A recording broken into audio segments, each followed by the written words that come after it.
प्रधानमंत्री मोदी के गुजरात दौरे का आज दूसरा दिन। अहमदाबाद में वाइब्रेंट गुजरात ग्लोबल समिट के 20 साल पूरे होने पर आयोजित कार्यक्रम में शामिल हुए पीएम।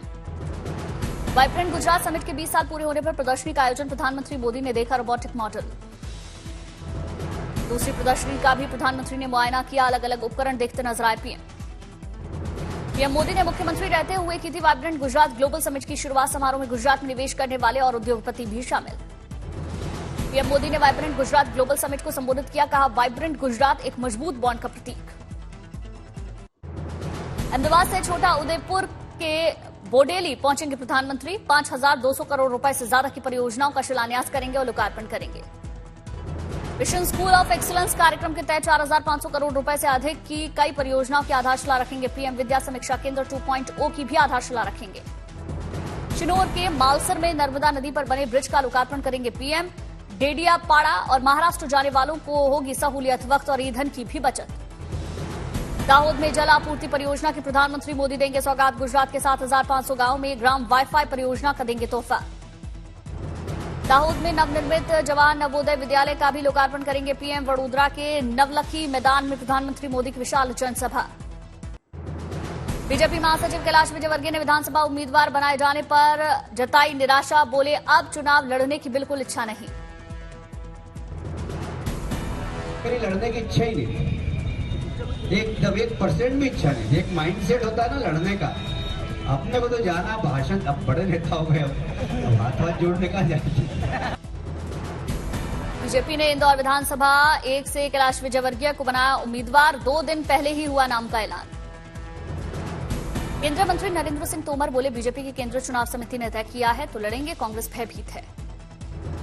एमपी में आज से समाजवादी पार्टी का चुनाव अभियान। अखिलेश यादव करेंगे आगाज। रीवा में कार्यकर्ताओं संग बैठक जनसभा को करेंगे संबोधित। उपेंद्र कुशवाहा ने कहा, जेडीयू में टूट निश्चित है। नीतीश कुमार जब से आरजेडी के साथ गए हैं, उनकी पार्टी के नेता दूसरे दलों के संपर्क में।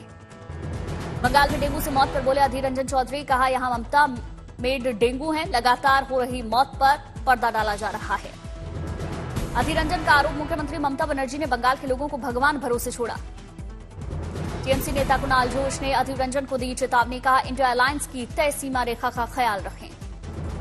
राहुल गांधी रामलला के दर्शन के लिए जा सकते हैं अयोध्या। राहुल के सलाहकार समेत कांग्रेस नेताओं ने मुख्य पुजारी से संपर्क किया। लगाए जाने लगे कयास। खालिस्तानी गैंगस्टर सांठगांठ के खिलाफ एनआईए का बड़ा एक्शन। पंजाब, हरियाणा, राजस्थान, उत्तराखंड और दिल्ली एनसीआर में छापेमारी।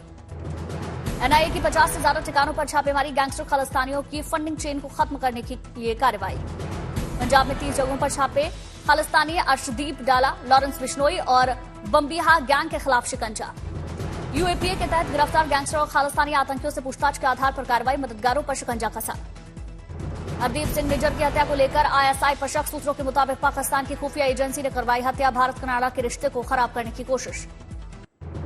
इंडिया टुडे ग्रुप के founder and editor in chief Arun Puri को प्रतिष्ठित एआईएमए के लाइफ टाइम कंट्रीब्यूशन अवार्ड से सम्मानित किया गया। अवार्ड लेने के बाद बोले अरुण पुरी, फेक न्यूज के इस दौर में मीडिया की महत्वपूर्ण भूमिका।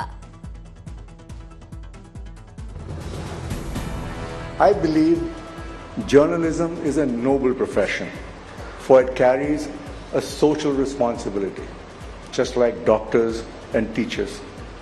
There must be a certain code of conduct, although it is like a business, and the medical profession is too, but it still has a social responsibility. Asian games के चौथे दिन भारत का जलवा। अब तक के खेल में भारत के खाते में 5 gold medal. 25 metre air pistol event में ईशा सिंह को सिल्वर मेडल। 50 मीटर की राइफल 3P टीम स्पर्धा में मिला सिल्वर मेडल। भारत के खाते में अब तक 21 मेडल आए। भारत और ऑस्ट्रेलिया के बीच वनडे सीरीज का आज आखिरी मुकाबला। राजकोट में दोपहर 1:30 बजे शुरू होगा मैच। 2 मैच जीतकर भारत पहले ही कर चुका है सीरीज पर कब्जा। पूजा अर्चना करने के बाद धूमधाम से कल विदा होंगे विघ्नहर्ता। विसर्जन को लेकर तैयारियां तेज। अनंत चतुर्दशी को हो जाएगा 10 दिनों तक चले गणेशोत्सव का समापन। अगले साल फिर जल्दी आने के लिए प्रार्थना के साथ लोग गणपति को विदाई देंगे। तो शुभ पहरों में भक्त करेंगे बप्पा को विदा। सुबह 6:12 से 7:42 तक। इसके बाद 10:42 से 3:11 तक का दूसरा शुभ मुहूर्त। अनंत चतुर्दशी को लेकर भक्तों को रखना होगा खासा ध्यान। दोपहर 1:42 से 3 बजे तक राहु काल भी रहेगा। पुणे के मोरिया गोस्वामी मंदिर से जुड़ा बप्पा के नाम से मोरिया का जयघोष। मोरिया गोसावी की अनोखी भक्ति के बाद यह कारनामा हुआ। केंद्रीय मंत्री स्मृति ईरानी ने मुंबई के लालबाग चार राजा पंडाल में पूजा अर्चना की, आशीर्वाद लिया। गणेश उत्सव के रंग में रंगे दिखे एमपी के सीएम शिवराज सिंह चौहान। विदिशा के गणपति मंदिर में आयोजित धार्मिक अनुष्ठान में परिवार के साथ पूजा अर्चना की। महाराष्ट्र के सीएम शिंदे के घर पर आयोजित गणेश पूजा कार्यक्रम में शामिल हुए मुकेश अंबानी। परिवार के साथ बप्पा का आशीर्वाद लिया। बीजेपी नेता आशीष शेलार के गणपति कार्यक्रम में पहुंचे अनंत अंबानी। मंगल मूर्ति का आशीर्वाद लिया। सीएम शिंदे और बीजेपी नेता आशीष शेलार के गणपति कार्यक्रम में पहुंचे आमिर खान। बप्पा का आशीर्वाद लिया।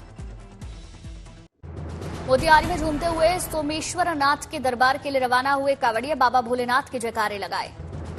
झालावाड़ में निकाली गई भगवान श्रीकृष्ण की शोभा यात्रा। शहर में 100 सालों से निभाई जा रही डोल यात्रा की परंपरा।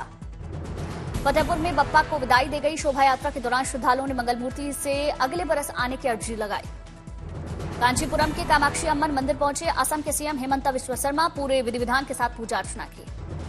लखनऊ में राष्ट्रीय पुस्तक मेले की रौनक। 100 से भी ज्यादा स्टॉल्स पर एक से बढ़कर एक किताब। हर वर्ग के लोग पुस्तक मेले का लाभ उठा रहे। उज्जैन के महाकाल कॉरिडोर में रिकॉर्ड संख्या में पहुंच रहे श्रद्धालु। महाकाल लोक कॉरिडोर के उद्घाटन के 11 महीने के भीतर तीर्थयात्रियों की संख्या 3 गुना हुई। अद्भुत कलाकारी का प्रतीक है महाकाल लोक कॉरिडोर। श्रद्धालुओं के आकर्षण का केंद्र बनी शानदार मूर्तियां। भोपाल में वायुसेना का रिहर्सल। 30 सितंबर को एयरफोर्स डे पर होगा एयर शो का आयोजन। भोपाल में एयर शो से पहले वायुवीरों ने दिखाया शौर्य प्रदर्शन। तिरंगामय हुआ आसमान। कर्नाटक के होयसल मंदिर को दुनिया में अलग पहचान मिली। मंदिर को यूनेस्को विश्व धरोहर स्थलों में शामिल किया गया। तारादेवी पहुंची शिमला कालका हेरिटेज ट्रेन। हिमाचल प्रदेश में आई आपदा के बाद पर्यटन को फिर से रफ्तार मिल रही। ब्रिटेन दौरे पर उत्तराखंड के CM Pushkar Singh Dhami global investor summit में हिस्सा लिया। रायपुर में सीएम भूपेश बघेल ने चिटफंड निवेशकों को भेजी धनराशि। भूमि पूजन और उद्घाटन कार्यक्रम में भी हिस्सा लिया। अमरावती में आंध्र प्रदेश के सीएम जगन मोहन रेड्डी की अहम बैठक। विधायकों और विधान परिषद के सदस्यों के साथ विकास कार्यों की समीक्षा की। साइबर क्राइम से निपटने के लिए रायबरेली में पिरामल फाइनेंस और पुलिस विभाग ने जागरूकता कार्यक्रम का किया आयोजन। नुक्कड़ नाटक के जरिए लोगों को अलर्ट किया गया। 22 जनवरी को अयोध्या के नए मंदिर में विराजमान होंगे रामलला। प्राण प्रतिष्ठा में शामिल होंगे प्रधानमंत्री मोदी। अयोध्या में भव्य राम मंदिर के प्रांगण में 15 से 24 जनवरी तक अनुष्ठान होगा। बेंगलुरु में एक उपकरण डिजाइन करने पर चल रहा काम, जिसे मंदिर के शिखर पर स्थापित किया जाएगा। इस नए उपकरण से हर साल रामनवमी के दिन गर्भगृह में प्रभु श्रीराम के माथे पर कुछ देर के लिए सूर्य की किरणें पड़ेंगी। राम की नगरी अयोध्या में बैटरी से चलने वाली गाड़ियों को चलाने की तैयारी हो रही। शहर को प्रदूषण से बचाने की कवायद। पुलवामा, शोपियां और अनंतनाग में स्टेट इन्वेस्टिगेशन यूनिट की छापेमारी। फरवरी में पुलवामा में एटीएम गार्ड की हत्या के मामले में रेड।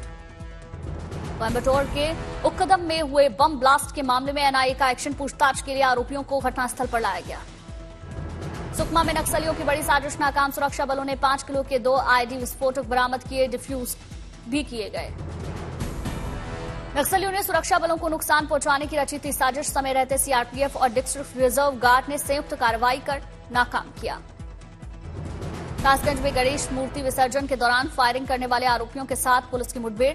मुख्य आरोपी जख्मी, 2 अन्य को हिरासत में लिया।